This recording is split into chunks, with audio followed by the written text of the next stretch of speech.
All right, let's talk about percentiles and quartiles. These indicate the position of a value relative to an entire data set.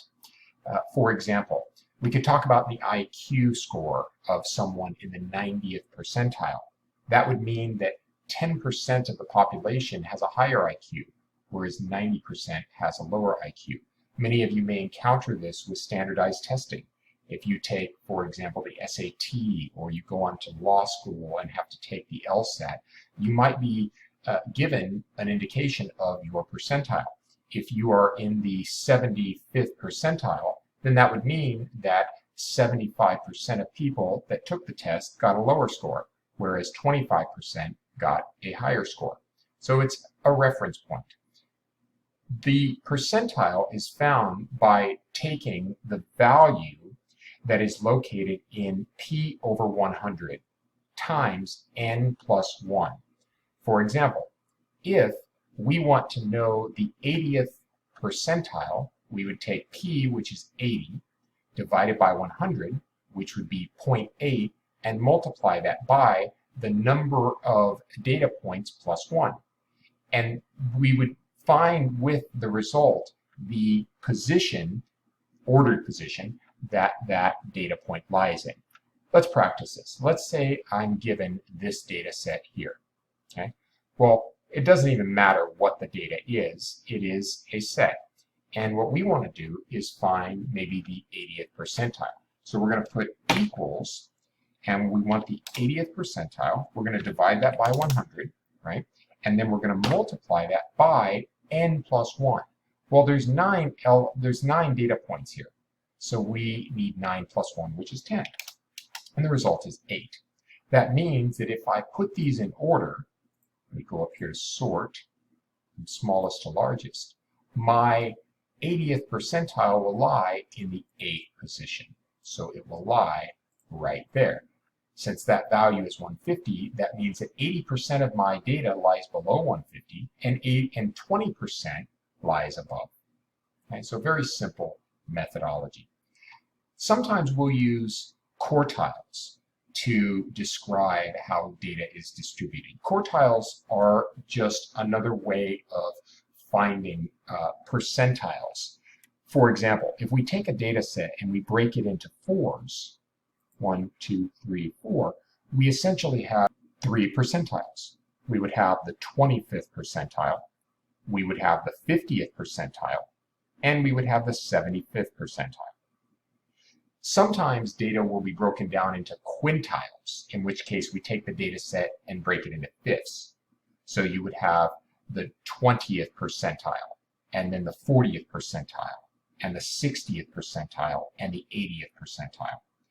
These quintiles are commonly used when dealing with income data. So you might hear in the media or in research publications that the top 20% make a certain amount of the income in the US versus the bottom 20%, or which makes a certain amount of income in the US. Or we might say the bottom 40% of incomers make less than a certain amount.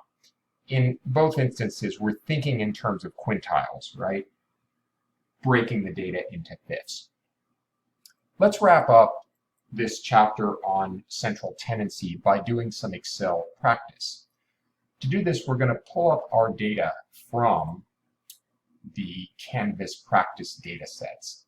And the first question says, using the McDonald's drive-through waiting time practice data set, find the mean and median customer wait time along with the mode for the time of day. First use regular functions, then perform with the data analysis tool. So let's pull up that data set. Okay? And what we're going to do is we're going to use the functions in Excel. So for example, if I want to find the mean, I'm going to go into Excel, I'm going to put equals, and then its average. That's how Excel identifies it. So I pull this up, and then I just select my row.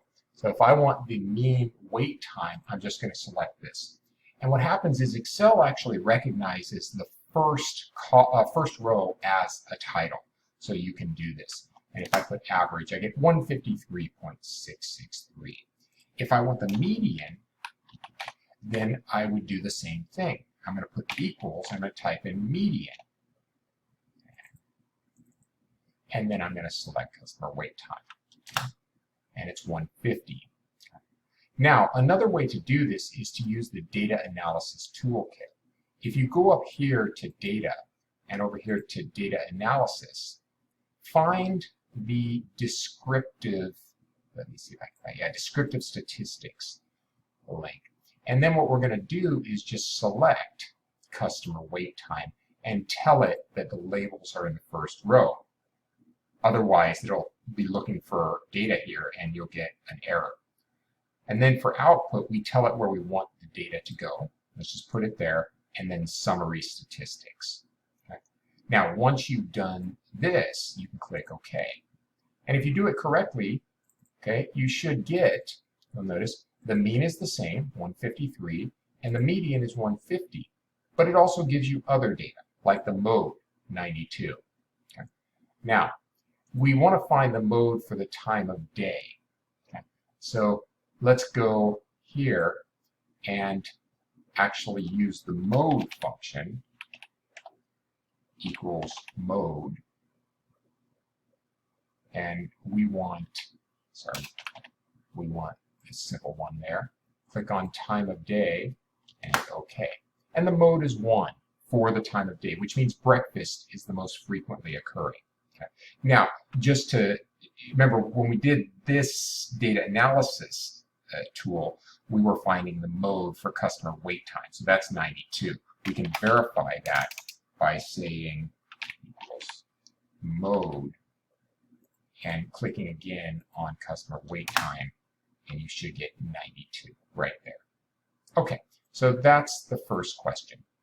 Next one says, using the same data set as above, calculate the quartiles for customer wait time by using the sort and quartile function.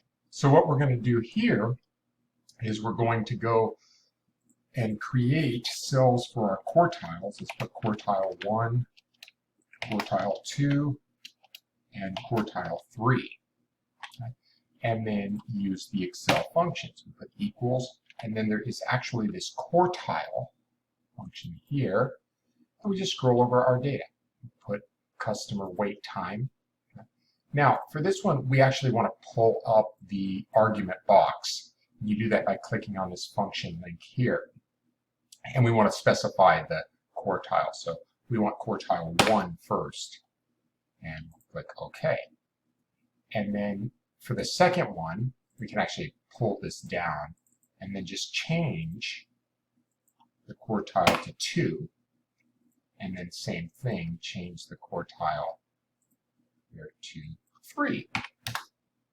And you have your quartiles. They're very easy to use. Now you could go through this and sort all the data, right? We could go sort and sort by customer wait time and then find the different quartiles. I mean, if you have a data set with, let's see, how much do we have here? Looks like we've got 362, because the first row is the title, so 362 data points. So we could use the formula we saw earlier, P over 100 times 362 plus 1. And we could find the 25th percentile, the 50th percentile, and the 75th percentile, which would correspond to quartile 1, 2, and 3 accordingly. Let's just do that with quartile 1 to show how this would happen. Okay, we've sorted the data, and quartile 1 would correspond to the 25 equals 25 divided by 100, right? P over 100 times 362 plus 1, which is 363. So that's the position that this data point should lie in. Now we've already got it sorted, so we just go to the 91st position. We'll round that 91st position. So let's go down. And remember, the 91st position ordered position will actually be 92 over here because the first row is titles. So we're going to go to 92 and we get 103. Okay, that's our value. Let's see if that is right. Well, there you go. We have 103. Of course, we round it. And you could do the same for this one, right? Of course, quartile 2 would be equal to 75 divided by 100 times 363. And you should get 272, or about, 272. And that position would be 273. Scroll down here. 273, we get 207. Okay, so we should find 207, quartile 3. This is the longer way of doing it, so it's easier to just use the quartile functions. Okay. Now let's move on to the next question.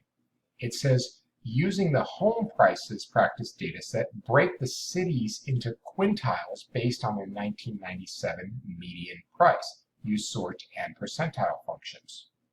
Let's look at our data here. And what we're going to do is we're going to sort this.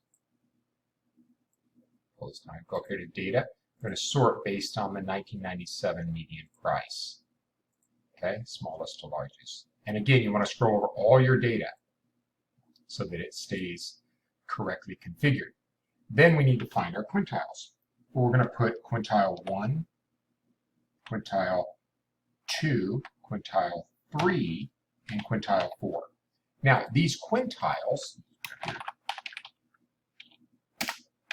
correspond to percentiles. There is no quintile function in Excel, only quartiles. So we actually need to use the percentile function, which is more versatile anyway, right? It can be used for any percentile that we want.